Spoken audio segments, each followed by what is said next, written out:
नमस्कार दोस्तों, top stock विषय में आपका स्वागत है। आज हम बात करेंगे आदित्य बिरला कैपिटल लिमिटेड की। दोस्तों, वीडियो चालू होने से पहले एक छोटी सी रिक्वेस्ट है, मैं अपने हर वीडियो में रिक्वेस्ट करता हूं, अगर आप इस चैनल पर नए हो तो प्लीज़ ज़रूर सब्सक्राइब करें, साथ ही साथ वीडियो को अंत तक देखें। बिकॉज जो भी मैं रिसर्च करके लाता हूँ वो आपके लिए बहुत यूजफुल होता है। अगर आप उसको अंत तक देखते हो तो आपको नॉलेज लेवल जरूर इनहेंस होगा। चलिए दोस्तों, अगर हम स्टार्ट कर देते हैं आदित्य बिरला कैपिटल लिमिटेड की, तो इसके बिजनेस की बात कर ली जाए तो ये दोस्तों एक टोटली फाइनेंशियल सर्विसेज बिजनेस है इनकी। और उसमें देख लेते हैं इनके बिजनेस में क्या क्या है फाइनेंस से रिगार्डिंग।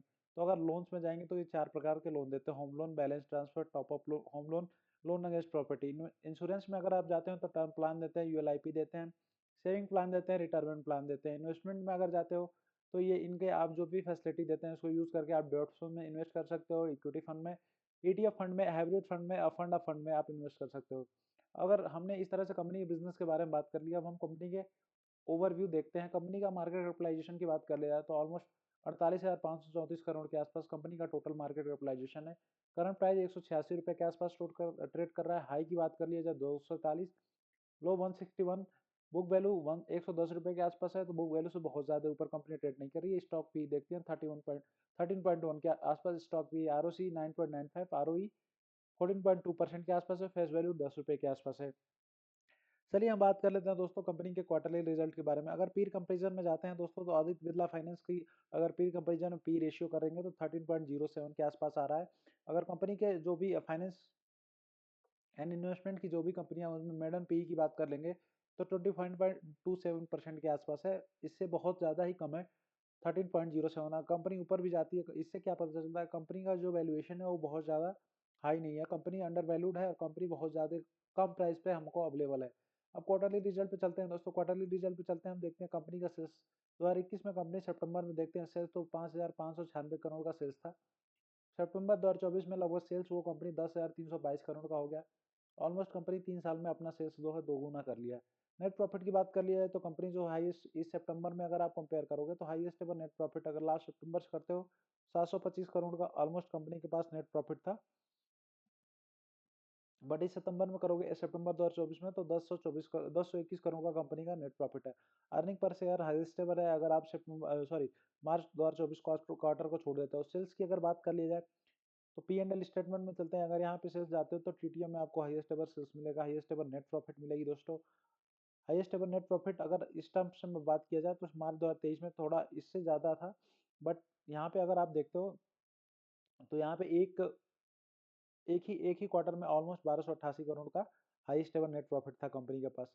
तो यहाँ पे दोस्तों इस वजह से थोड़ा सा नेट प्रॉफिट कंपनी का है रिड्यूस हुआ है। लेकिन अगर मार्च 2024 वाले ईयर से कंपेयर करोगे तो यहाँ कंपनी का जो नेट प्रॉफिट है ऑलमोस्ट बढ़ता हुआ नजर दिखाई दे रहा है। अगर आप इक्विटी कैपिटल पे जाते हो तो इक्विटी कैपिटल में कंपनी का 757 करोड़ से इंक्रीज होते होते 2605 करोड़। रिजर्व में जाते हो तो 1056 करोड़ से इंक्रीज होते होते 26,091 करोड़ के आसपास है। बोरोइंग की बात नहीं करेंगे क्योंकि फाइनेंस की कंपनी है तो बोरोइंग की हम बात नहीं कर सकते, बिकॉज ये बोरोड मनी पे ही इंटरेस्ट ज़्यादा चार्ज करते हैं। फिक्स एसेट की बात कर लिया तो लगभग 1860 करोड़ के आसपास कंपनी के पास फिक्स एसेट है। C W I P 14 crore के आसपास कंपनी के पास सी डब्ल्यू आई पी है।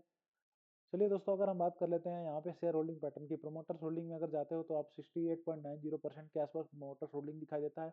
एफ आई आई 10.40 के आसपास है। सितंबर 2024 क्वार्टर में इन्होंने स्टेक बढ़ाया, डी आई आई ने भी अपना थोड़ा स्टेक बढ़ाया। पब्लिक में अगर चलते हो तो पब्लिक में आपको देखने को मिलेगा 12.23% के आसपास पब्लिक के पास है। तो इस तरह से अगर promoters holding total number of promoter अगर इसको काउंट करते हो, अगर तीनों को मिला के, तो आपको ऑलमोस्ट 87% के आसपास 87-88% के आसपास टोटल नंबर ऑफ प्रमोटर निकल के नजर आते हैं। 87-88% के आसपास टोटल नंबर ऑफ प्रमोटर यहाँ पे निकल के आते हैं। दोस्तों, किसी भी कंपनी में अगर 75 से ऊपर प्रमोटर्स की होल्डिंग है तो कंपनी अच्छी कंपनी मानी जाती है। चलिए आगे हम बात कर लेते हैं दोस्तों। हमने इस तरह से कंपनी का बिजनेस फाइनेंशियल एनालिसिस कर लिया।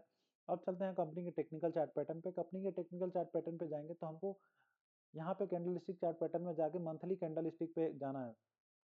यहाँ पे जाएंगे दोस्तों तो अगर यहाँ पे अगर देखते हो आप तो एक शानदार कॉपी हैंडल पैटर्न बनता हुआ नजर दिखाई दे रहा है। ये शानदार अगर आप यहाँ पे देखोगे तो कंपनी ने यहाँ पे एक शानदार कप बनाया। ये कंपनी का हैंडल बनाया।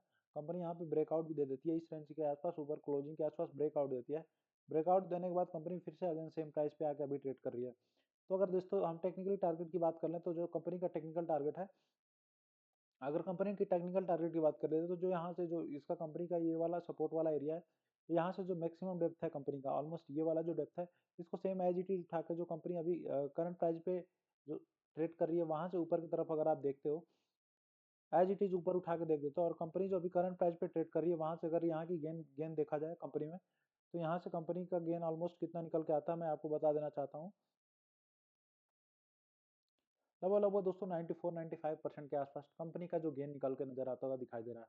दोस्तों अगर मेरे हिसाब से अगर किसी भी कंपनी का बिजनेस अच्छा है, फाइनेंशियल अच्छा है, और इस तरह का आपको चार्ट पैटर्न मिलता हुआ नजर आ रहा है, तो डेफिनेटली ये चार्ट पैटर्न, जो भी ये चार्ट पैटर्न बनता हुआ नजर आ रहा है, कप विथ हैंडल पैटर्न, ये बहुत ज्यादा सक्सेसफुल रेशियो इसको बहुत ज्यादा है। मेरा किसी प्रकार का रिकमेंडेशन नहीं है, मेरा काम है आपको सिखाना, मैं ऐसे ही सिखाता रहूंगा। लेकिन अगर एक साल में अगर 100% बनाने में आपको, 100% माने 94% बनाने में आपको 1 साल, 1.5 साल, 2 साल लग जाता है, तो आपको कोई दिक्कत नहीं होना चाहिए, किसी को कोई दिक्कत नहीं होनी चाहिए। बिकॉज़ अगर स्टॉक मार्केट में अगर इतना ज़्यादा आप रिटर्न 1 साल में, 2 साल में कमा ले रहे हो, तो डेफिनिटली दोस्तों अगर आप सीएजीआर मेंटेन रखोगे, तो ऑलमोस्ट आपको सुपर रिच बनने से कोई नहीं रोक पाता। मेरा काम है सिखाना, मैं आपको सिखाता रहूँगा। अगर आपने चैनल सब्सक्राइब नहीं किया तो सब्सक्राइब करें, दोस्तों तक शेयर करें। सब लोग साथ में रिच बने, हम भी रिच बने, आप भी रिच बने। मिलते हैं दोस्तों नेक्स्ट वीडियो में, आज के लिए बस इतना ही। धन्यवाद, जय हिंद, जय भारत।